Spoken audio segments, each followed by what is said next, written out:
Muchísimas gracias por continuar con nosotros aquí en Sin Censura Televisión. Y mire, una de las grandes pues ventajas de entrar a hacer este tipo de bomberazos, hoy que mi queridísimo Vicente Serrano está en ausencia y entro al quite, es la posibilidad de charlar con gente a la que respeto, con gente a la que conozco de muchos años y que está haciendo trabajo interesante en sus diferentes ámbitos. Y una de esas personas es la invitada que tenemos ahora, una periodista, pero también una activista ambiental que pues hace un trabajo muy interesante, incluso en algunos momentos ha llegado a ser tan arriesgado, tan difícil de entender para ciertos sectores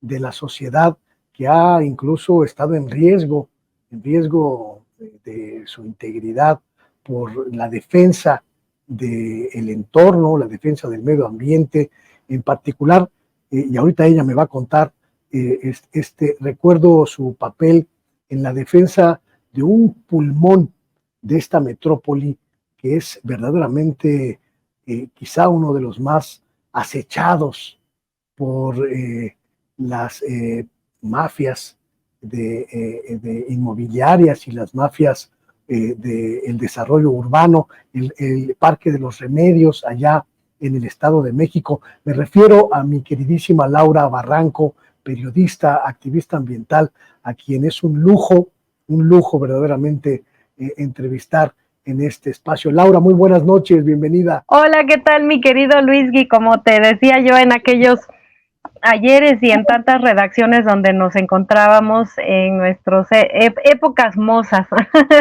pero acá andamos, estoy a tus órdenes, te agradezco mucho, le agradezco también a Vicente el interés siempre, la atención, el compañerismo y hasta el cuidado que me han brindado desde Sin Censura, en momentos muy incluso traumáticos a veces, de mucho riesgo en algunos otros, y que siempre ha sido muy fraterno este medio, en pues todo el equipo, Ceci, no se diga la eterna maga tras las bambalinas, que pues ahí anda siempre a mil bandas. Y pues sí, muchas gracias, insisto, y al auditorio también, que siempre ha sido muy generoso acá en Sin Censura. Parece mentira, querida Laura, que un acto verdaderamente tan importante para nosotros como especie, como la defensa de nuestro entorno natural, la defensa de nuestra naturaleza, pueda concitar peligros incluso para la vida de quienes lo hacen. Y me sorprende mucho en tu caso, que a pesar de estos llegues tan fuertes que has recibido por tu activismo, pues no dejas la sonrisa, querida Laura. Ay, bueno, pues es que también es como un acto de rebeldía mío, que ellos se esfuerzan, estos bola de malandros, se esfuerzan en robarnos hasta eso, ¿no? La capacidad de sonreír, de reír, de ser felices. Y pues esa, yo creo que, insisto, tiene que ser hasta una causa tomada con bastante rebeldía, casi es revolucionario el asunto, ya en estas épocas, y sabiendo que pues en todo momento, en cualquier ámbito, hay gente acechando precisamente para que pues el bien común, las causas colectivas nunca prevalezcan y nos pretenda. Ahorita no sé si tú lo sientas, pero hay mucha rabia por parte de muchos sectores, que hasta la pandemia nos ayudó a recortar tantas cosas en lo colectivo, que los teníamos prácticamente abandonadas, y aunque aparentemente nos encerramos durante varios meses, años, eh, nos empezamos a encontrar de entrada entre vecinos, a empezar a decir buenos días, buenas tardes, a saber quién es la persona que vive enfrente de ti, arriba, abajo, porque pues ahorita los contextos son mucho en dinámicas de departamentos,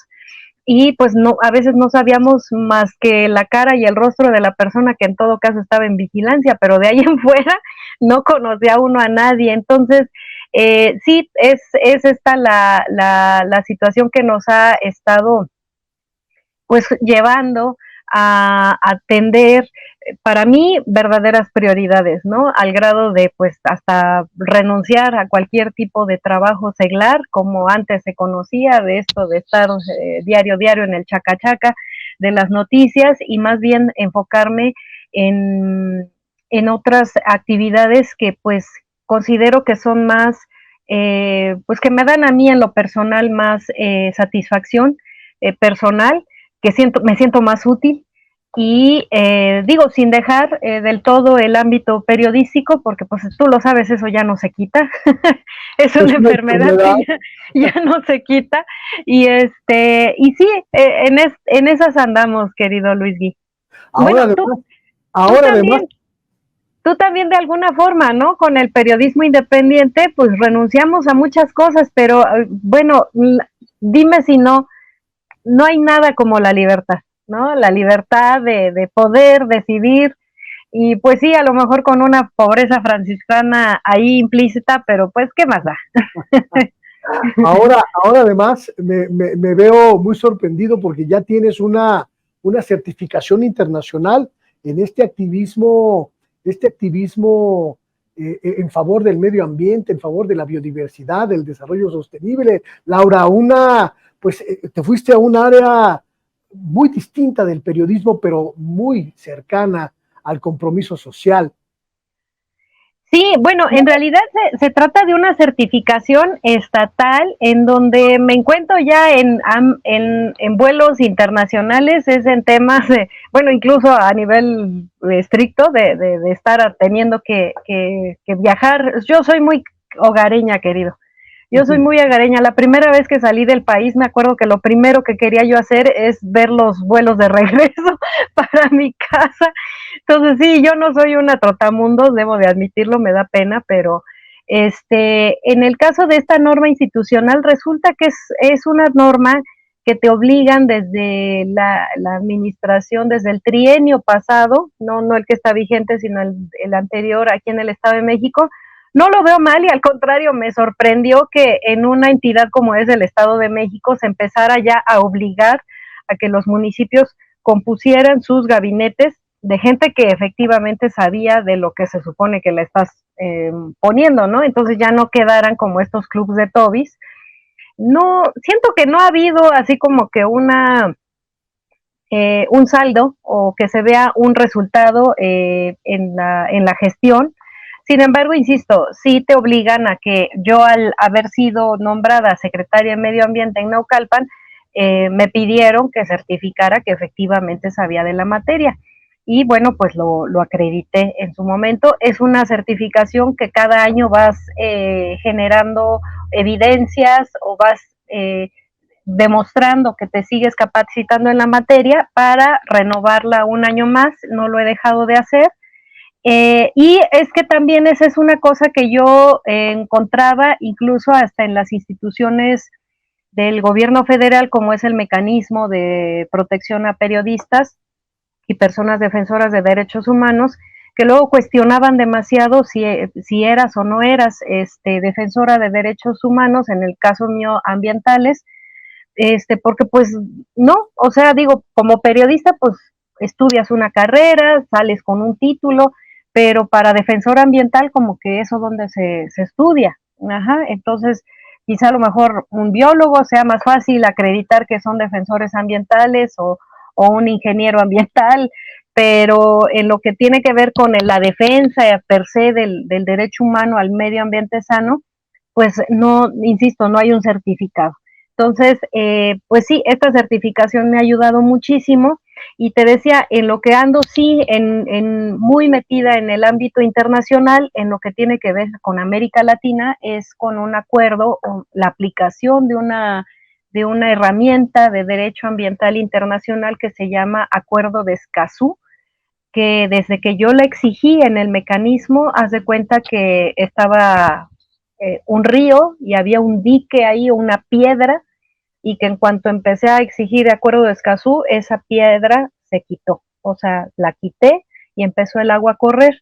Empezaron ya a generarse las soluciones en lo que tiene que ver con lo que me llevó a vivir riesgo, que es, como bien dices, es la defensa que hago del Parque Nacional Los Remedios, eh, por primera vez después de 85 años de existencia de este parque nacional, después de que lo decretó el general Lázaro Cárdenas, imagínate tú cuántos ayeres, pues nunca el gobierno federal se había ocupado un solo peso para su conservación, su protección, su restauración, porque ya ahorita ya está muy lacerado. Entonces, pues sí, es en esos ámbitos donde ahorita me estoy moviendo insisto, me llena de mucha satisfacción personal dedicarme a estas artes, a estas causas, y a su vez lo que yo estoy tratando de hacer es que el caso de éxito que se está escribiendo en lo que tiene que ver con este parque nacional, yo quiero compartirlo con las otras luchas territoriales y empezando por beneficiarias, beneficiarios que se encuentren ya en el mecanismo, porque no se atienden las causas de fondo. En eso sí me siento muy identificada con el presidente. De pronto parece medicina homeopática esto de atender las causas, porque parecen procesos muy lentos o que dices, no, de aquí a que pase eso, no, de jóvenes construyendo el futuro, ¿cuándo va a empezar a dar resultados? Sí los da y ya los estamos viendo. Se llevó prácticamente 5 años que estemos viendo estos resultados en materia, por fin, en materia de seguridad, que no veíamos ahí una línea recta, ¿no? Una planicie, como lo decía en su momento Hugo López Gatell cuando la pandemia, que no subía, pero tampoco bajaba, entonces no era buena noticia, pero tampoco era tan mala. Entonces, y en lo que tiene que ver con materia económica, pues también, ya por fin se están viendo los resultados. Sin embargo, insisto, todavía hace mucha falta, mucha labor, muchos retos que quedan pendientes y sí, definitivamente mi derrotero es seguir avanzando, ahí sí sin mirar a quién, o sea, sin un sesgo de si me siento identificada o no con ciertas personas, yo simplemente trato de ayudar a todo el que esté en riesgo, simplemente. Uh-huh. Muy, muy interesante esto que planteas, mi querida Laura, el acuerdo de Escazú, quizá un mecanismo que para muchos, y me incluyo, querida Laura, es prácticamente desconocido, un acuerdo multilateral en materia ambiental y de derechos ambientales. ¿De qué se trata exactamente este acuerdo del que formas parte, mi querida Laura? Pues el acuerdo de Escazú comenzó a diseñarse en 2014. Esto a raíz de el principio del Acuerdo de Río, el principio 10, que establecía que en cualquier tema o diferendo medioambiental debía de garantizarse 3 derechos: acceso a la información, acceso a la participación y acceso a la justicia. Entonces, a raíz, toman ese principio del Acuerdo de Río y empiezan a diseñar un acuerdo, en este caso, afortunadamente, a diferencia del Acuerdo de París, que digo yo, todo mundo trapea con él en cada COP, ¿no? Empezando por las grandes transnacionales, que para ellos son llamados a misa, y no, a diferencia de eso, en el caso del Acuerdo de Escazú es vinculante. Esto quiere decir que en todo país que forme parte de el Acuerdo de Escazú tiene que atenderlo, cumplirlo, promoverlo como una ley nacional. Entonces, el Acuerdo de Escazú en México entró en vigor junto con todos los otros países que de origen lo firmaron y lo ratificaron en el 22 de abril del 2021, que fue el Día Mundial de la Tierra, el 22 de abril, y entonces este año ya cumplió 2 años en vigencia y es, insisto, un acuerdo que es obligatorio. No hay una autoridad que pueda decir yo no lo voy a atender, yo no lo voy a cumplir, y establece por primera vez la circunstancia específica que nos acontece a los defensores ambientales. A diferencia de otros múltiples acuerdos, llámese el mismo Acuerdo de París, llámese Protocolo de Kioto, en fin, un sinfín de instrumentos de derecho ambiental internacional que no se ocupaban de lo que es la circunstancia de los defensores ambientales. ¿Por qué se diseñó para América Latina? Resulta que en América Latina se encuentran 7 de los 10 países más peligrosos para la defensa medioambiental. Y lastimosamente, México es el país más peligroso, tal y como ocurre también con el tema de la prensa, para la defensa medioambiental. Es el lugar, el país donde más asesinatos se cometen contra defensores medioambientales. Entonces, esa es la situación que nos acontece, esa fue la razón por la que se diseñó este acuerdo de Escazú, y ahorita yo estoy incorporada al Grupo Nacional Escazú, que se va a ocupar del cumplimiento, de la promoción, de la difusión de lo que tiene este acuerdo, de sus beneficios y de cómo efectivamente contribuye a que cualquier defensa ambiental sea exitosa, tal y como me ha ocurrido con el Parque Nacional Los Remedios. Esto que comentas, mi querida Laura, es sumamente grave y además pone en perspectiva el trabajo que haces y que hacen quienes como tú están en la lucha por la defensa del ambiente, por la defensa de la naturaleza. México como el país más peligroso del mundo para ejercer el activismo medioambiental. ¿Cuáles son las circunstancias, las causas que derivaron en esta realidad, mi querida Laura? Pues definitivamente aquí en México ha tenido que ver con la impunidad. También la estela de violencia que vino a dejar un baño de sangre en todo el país, lo sabemos, a partir del sexenio de la muerte, que fue el de Felipe Calderón. A raíz de ahí fue que se exacerbaron todo tipo de violencias, y pues los defensores ambientales no nos eximimos a eso, no nos excluimos a eso. El nivel de corrupción que se dejó establecido en ese gobierno, junto con, aderezado además con la violencia, pues ha generado este caos, este saldo tan atroz, y que hay que empezar a revertirlo, y es precisamente el acuerdo de Escazú para mí una magnífica herramienta. Hace poco di un curso al personal del mecanismo de protección federal para aplicar y masificar ya esta aplicación del acuerdo de Escazú. Insisto, no nada más en mi caso, sino que también se ha replicado en los otros beneficiarios.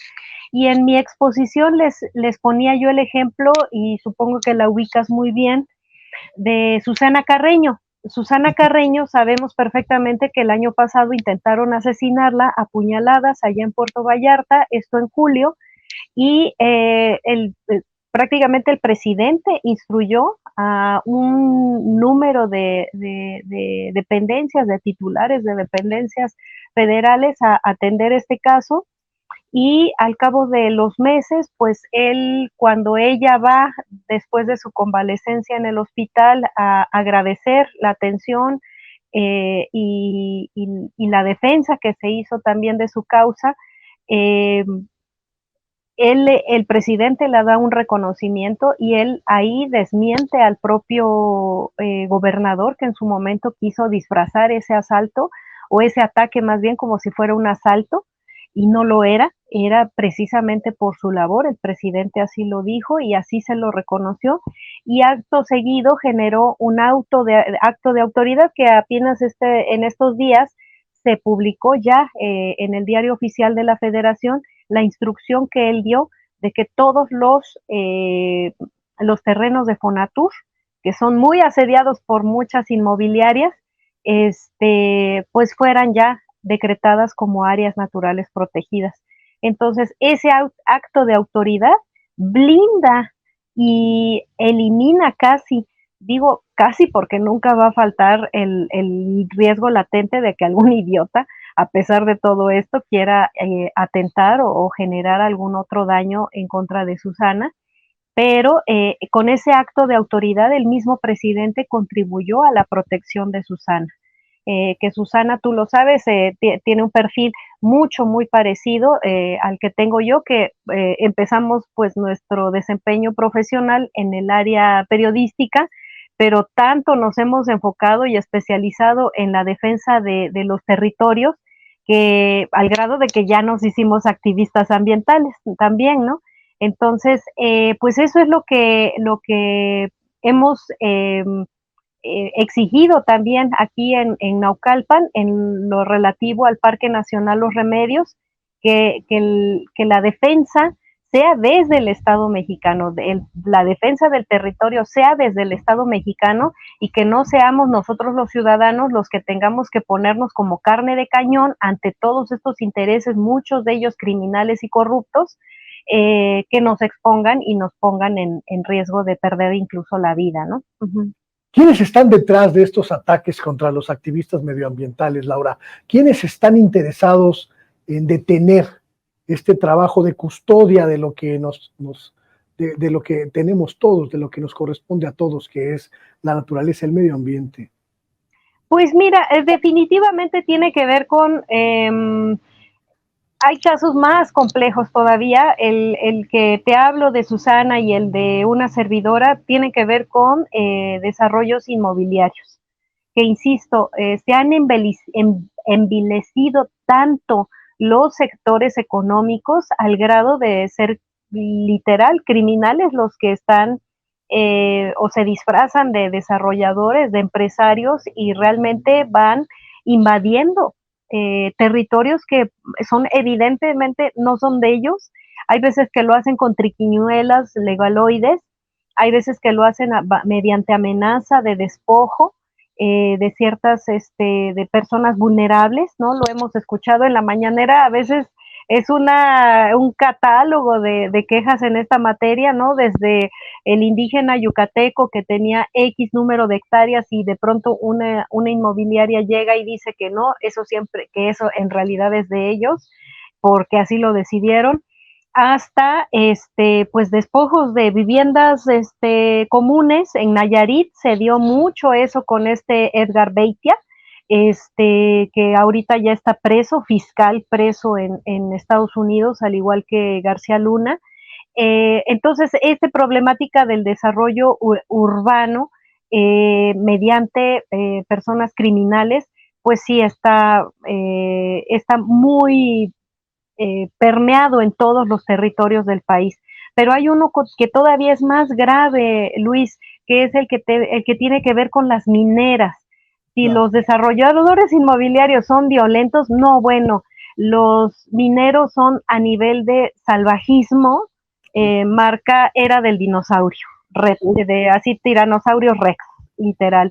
Y sí, realmente son dos sectores económicos que a mí me gustaría mucho que antes de que termine este sexenio, pues el presidente sí lo sentara y les dijeran, oigan, todo eso que venían haciendo ya no lo pueden hacer, ¿no? Entonces, con esa simple frase, el presidente generaría un avance en la solución, pues pon tú que no a lo mejor del 60%, pero sí de un 50%, y que vaya acompañado de una advertencia. Quien se atreva a seguir delinquiendo y agrediendo a defensores ambientales, va a ir, ahí sí, esta frase tan usada entre los corruptos, ¿no? Todo el peso del Estado mexicano. Creo que sí es necesaria porque definitivamente como estamos ahorita, todavía hay demasiadas agresiones. Este año, a diferencia de otros, lo que se han asesinado y desaparecido en materia de defensores ambientales han sido abogados o incluso académicos acreditados. O sea, ya no se están ocupando de estas poblaciones vulnerables como son incluso las comunidades indígenas, sino que ya incluso están escalando a un grado de que se podría decir que un académico tiene el respaldo de la institución donde trabaja, pues a estos sinvergüenzas ecocidas les vale. O sea, ese es el mensaje implícito que está en estos últimos crímenes que se han cometido recientemente, en el caso de Álvaro Arbizu, en el caso de Ricardo Lagunes, su desaparición, que acaba de cumplir 7 meses sin que se tenga idea de dónde está, pues más bien habla de un desafío muy temerario por parte de estas personas que están interesadas en ocupar estos territorios, en aniquilar sus beneficios ambientales en pro de una ganancia económica. La acción del gobierno para defender su actividad, Laura, ha sido eficaz, ha sido efectiva.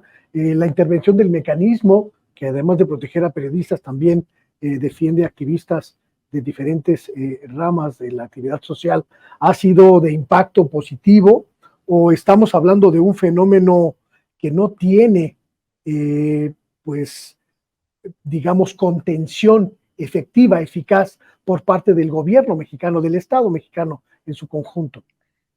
No, definitivamente hay mucho que hacer. El mecanismo, como bien lo dijo el diagnóstico de Naciones Unidas en 2019, que bueno, ya tiene unos ayeres de hablar de 2019, ya ni siquiera podríamos decir que es muy reciente, ya está por cumplir el lustro el próximo año, pero ese diagnóstico decía que el mecanismo salva vidas, y sí, efectivamente, tal y como ocurrió incluso con Susana ya es beneficiaria del mecanismo de protección a periodistas y personas defensoras de derechos humanos. Lo que ya no hace el mecanismo es atender las causas de fondo. Ahí se quedan como en atonía. Claro. No creo que sea un tema de no querer hacer las cosas, más bien creo que tiene que ver con un tema de, capacidad, o sea, que haya el número necesario de personal acreditado, sensibilizado, porque más allá de capacitado, yo lo que a veces pido es que sean sensibles, o sea, que sepan hasta desde el buenos días al contestar una llamada, hasta el ser muy cuidadosos en la atención de víctimas, que pues en el mecanismo, créeme que entre comillas, los más fresitas, o sea, los menos vulnerables, a lo mejor somos los defensores ambientales, porque estás hablando con madres víctimas de feminicidio, con madres buscadoras, o sea, un sinfín de personas que han vivido de veras cosas tremendamente traumáticas y que definitivamente la sensibilidad en los funcionarios no es exigentísima, ¿no? O sea, no puede cualquier persona estar atendiendo estas situaciones. Está el caso de Irma Galindo, una defensora de la Sierra Mixteca en Oaxaca, que reportó una noche en octubre de 2021 el incendio de 40 casas de defensores de la sierra, y al día siguiente el funcionario del mecanismo se le ocurrió decirle que de entrada mandara un oficio en una sierra donde no hay internet.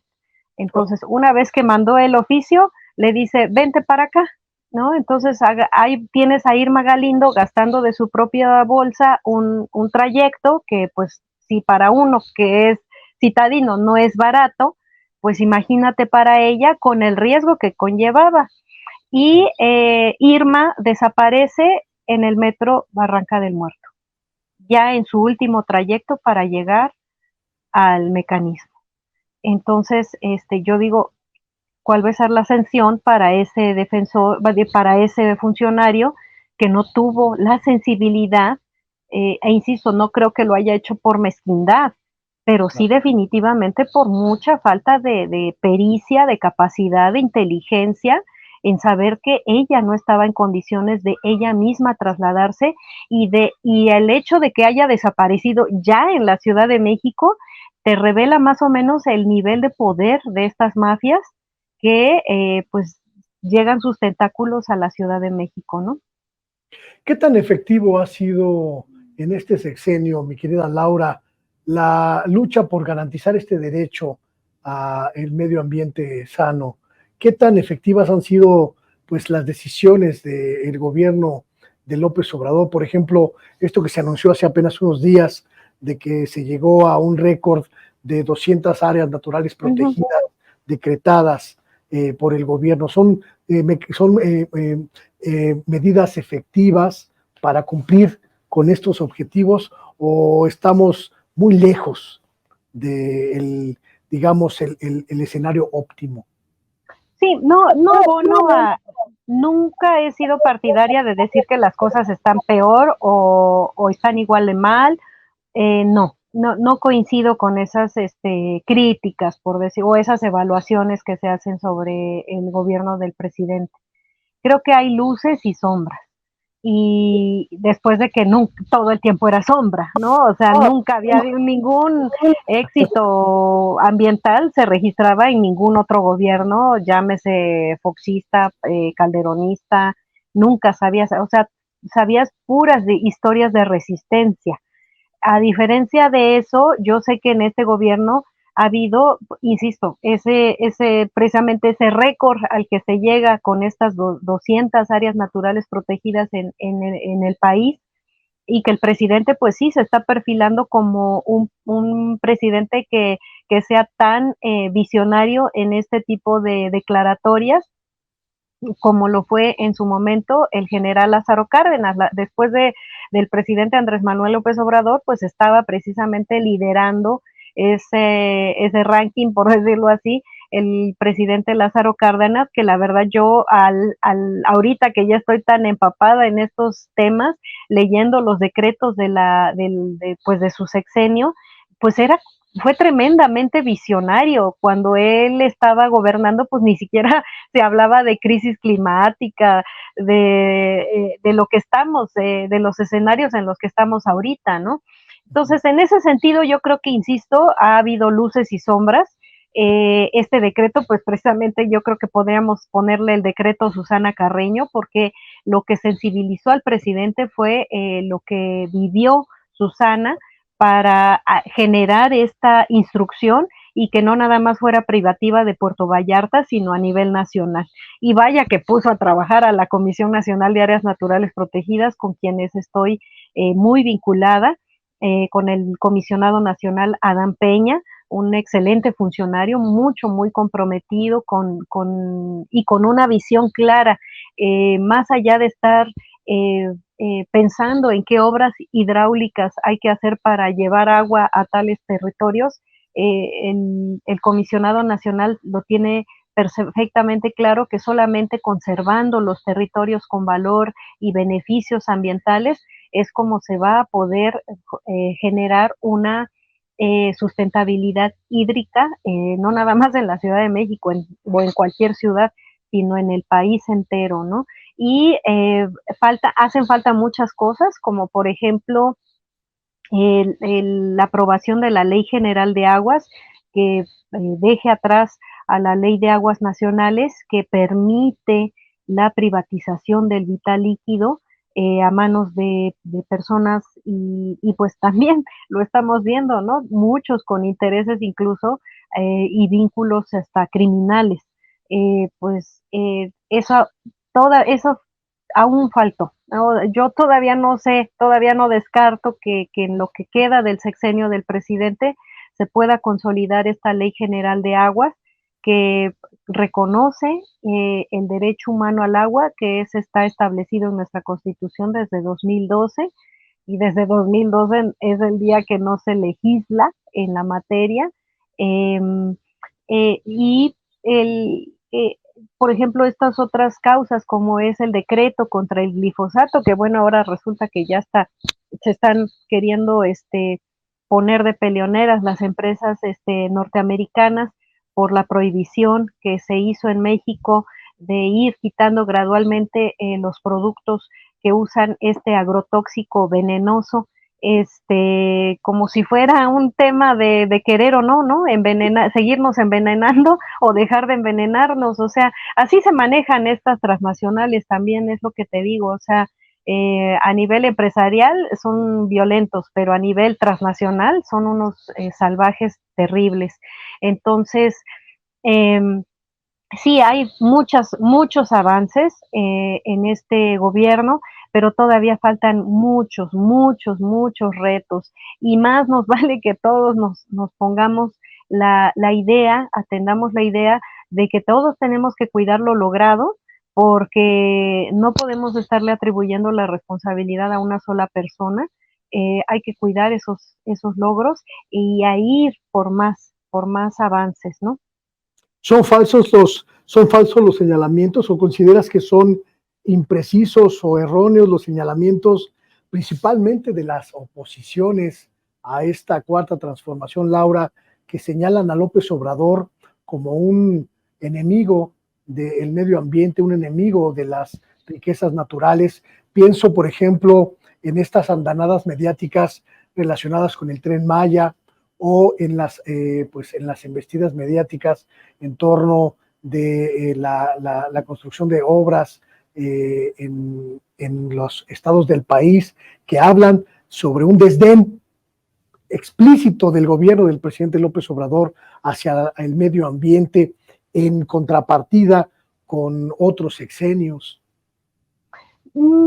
Es difícil, es complicado como activista ambiental, pues de entrada decir que qué bueno que el Tren Maya o qué bueno que este interoceánico.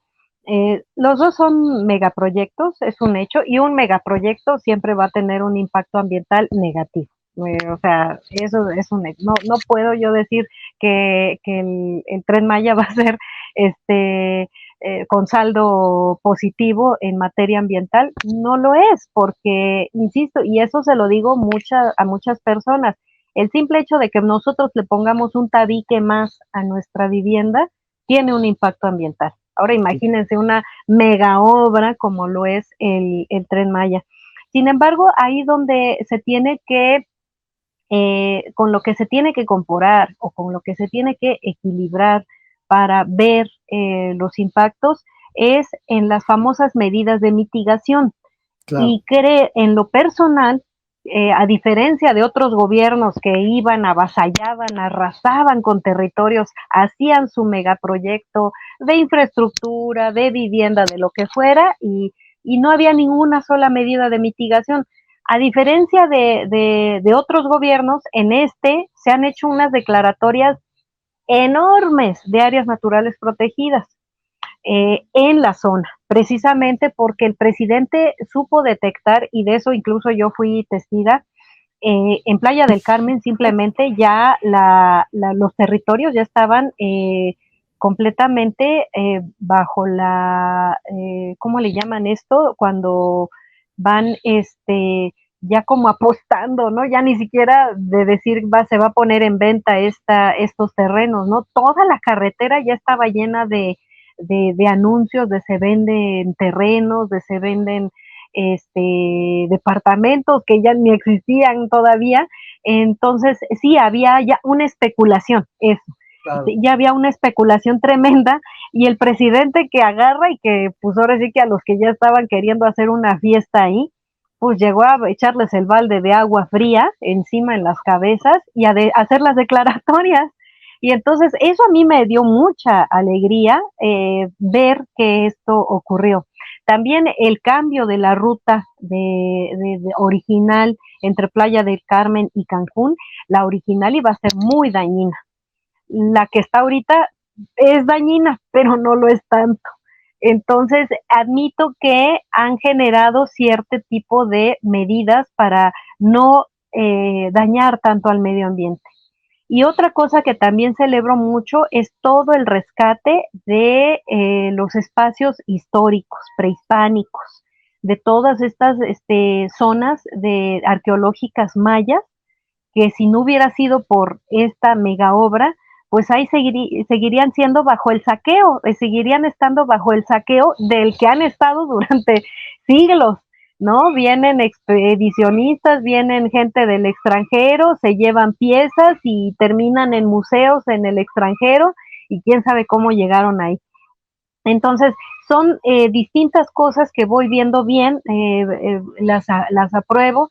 Se están haciendo ahí sí auténticos planes de ordenamiento territorial. Insisto, lo he visto, lo he vivido, he compartido con algunos defensores que se están llevando a cabo pues las consultas que tienen que hacerse como parte, insisto, de estos derechos a los que debe de garantizarse mediante el Acuerdo de Escazú, es el derecho a la información, el derecho a la participación.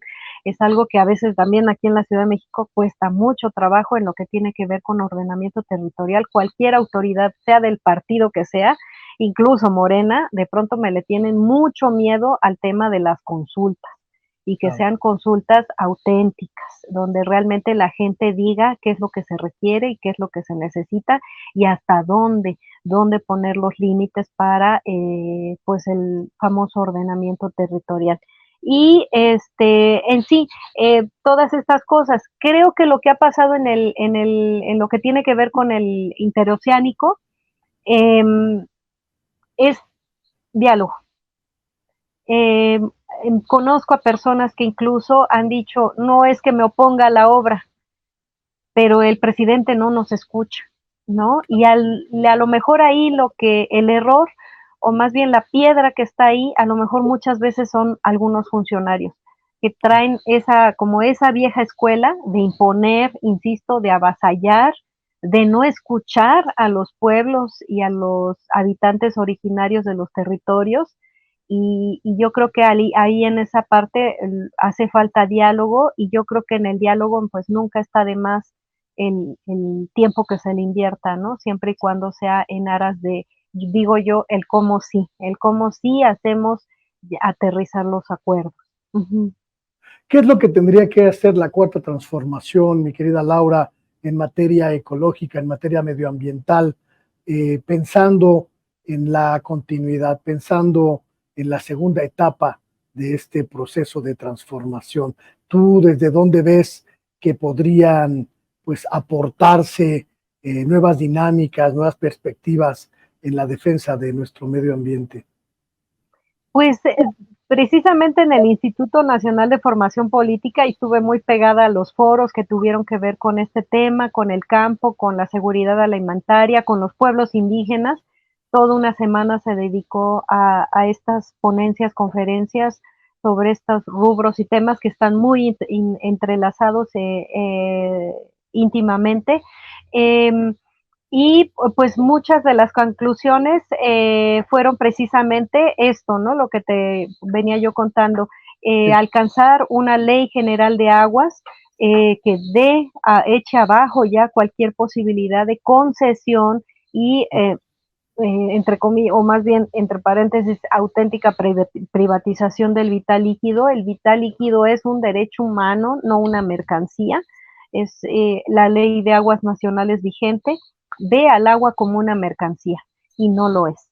claro. Entonces, es algo que debe de consolidarse. Y te digo, yo confío en que incluso dentro de este sexenio, el presidente incluso lo tenía como promesa de campaña y no se está, bueno, ya sentimos que se está agotando demasiado este sexenio, y yo no veo claro en lo que tiene que ver con la Ley General de Aguas. Hay una iniciativa listísima nada más para aprobarse, lista para aprobarse, ya completamente discutida, con una cantidad de foros en varias legislaturas que se han llevado a cabo, y las conclusiones siguen siendo las mismas. Todos llegan a que esa iniciativa es la idónea, y fue una iniciativa hecha por ciudadanos de todo el país.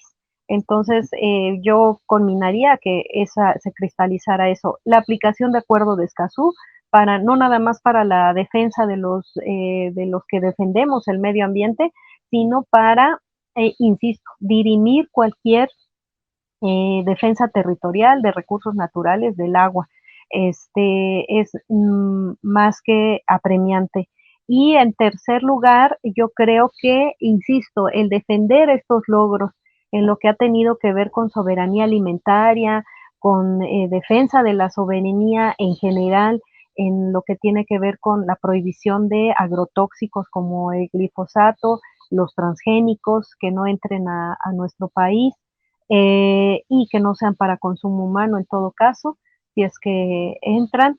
Y, y lo que tiene que hacerse, yo creo que, insisto, en este tipo de los megaproyectos que se establecieron, es que se garantice que las medidas de mitigación van a tener un cumplimiento cabal.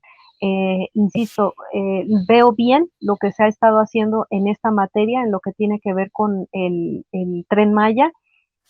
Siento que no está tan socializado este tema en lo que tiene que ver con el interoceánico, y hasta donde sé, la Sedena no ha cumplido con las medidas de mitigación que se le habían establecido en su manifestación de impacto ambiental para hacer el AIFA, por ejemplo.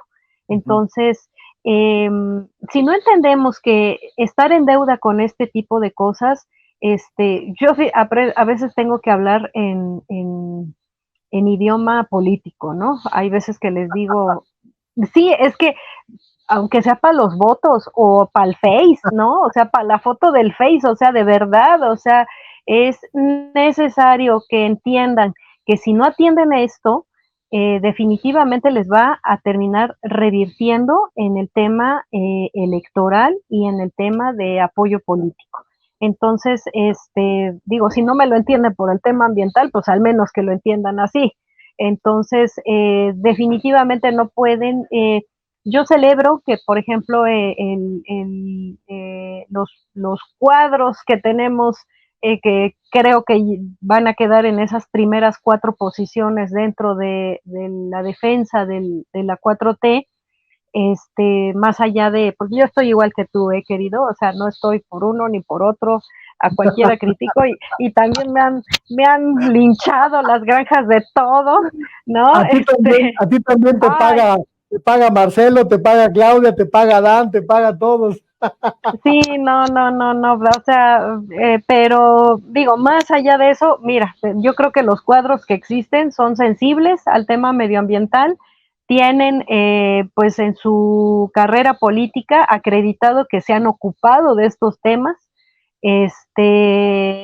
y considero que va a haber avances, no tienen definitivamente ni juntos el mismo arrastre que tenía el presidente.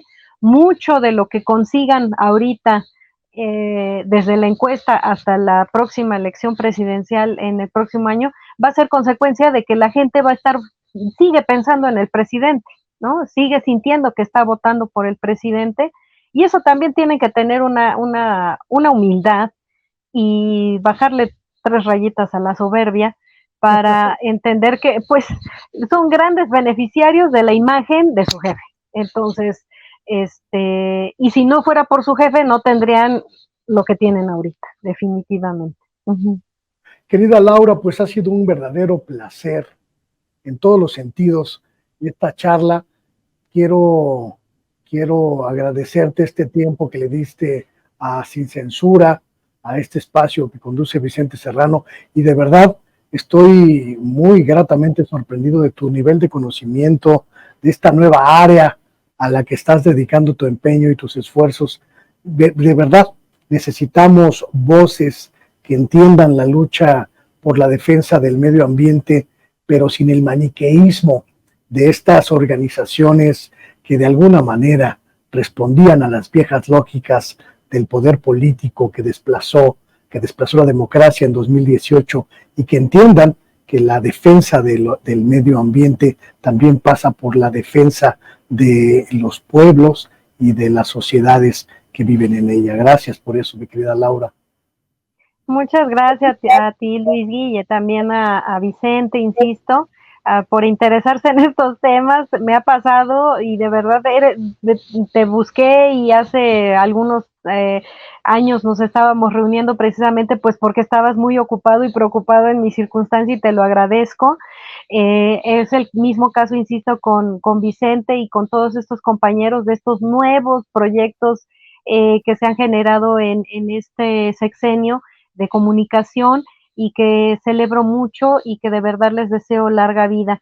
Sobre el tema de medio ambiente, pues más allá de decirles, siempre en mis pláticas digo, no nos admiren, acompáñennos, acobíjennos, porque en la medida que tengamos más sociedad junto a nosotros, va a ser más difícil que estos malandros intenten agredirnos y a final de cuentas todos vamos a estar obligados a ser de una u otra forma activistas ambientales conforme pasa el tiempo, porque no quiero ser apocalíptica, ni se trata de un castigo divino, ni de una predicción bíblica, pero sí, de verdad es que ya nos estamos acabando las condiciones para que el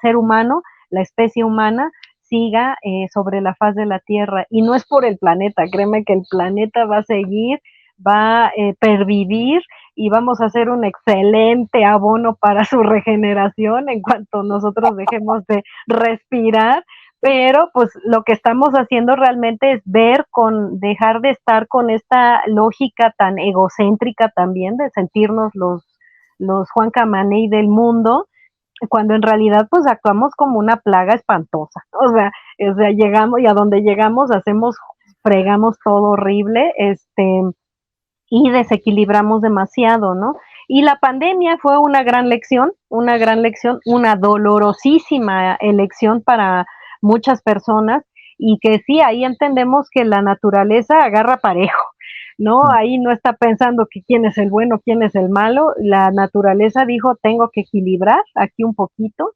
porque estos de verdad no entienden, ¿no? Entonces, más nos vale que no nos busquemos otra. Entonces, hagamos de verdad lo necesario para permitir que la tierra, la madre naturaleza, el Dios supremo, como lo queremos llamar, pues nos siga concediendo el derecho de estar sobre este planeta. Pues ahí está el anhelo, mi querida Laura, te agradezco infinitamente y este espacio, por supuesto, está abierto para ti, para tus ideas. Hasta pronto. Muchas gracias, Luigi, que tengan un excelente fin de semana todos.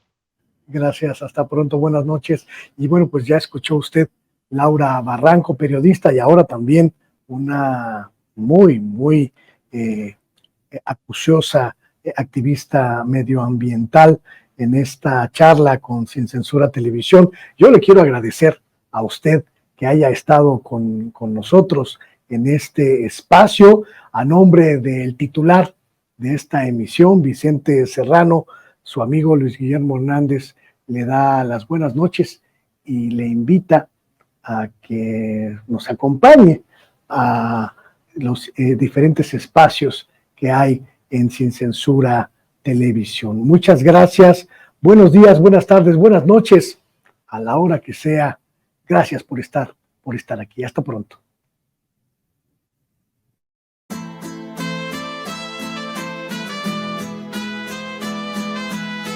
Otra prensa que es luz y claridad en la noche oscura. Hay quien tiene remedio y hay medio sin cura. Hay una prensa que nutre la perfecta dictadura y le declaró una guerra abierta a la cultura. Hay otra prensa dispuesta a enfrentarse a esta locura, sincero, sin pero, sin miedo y sin censura.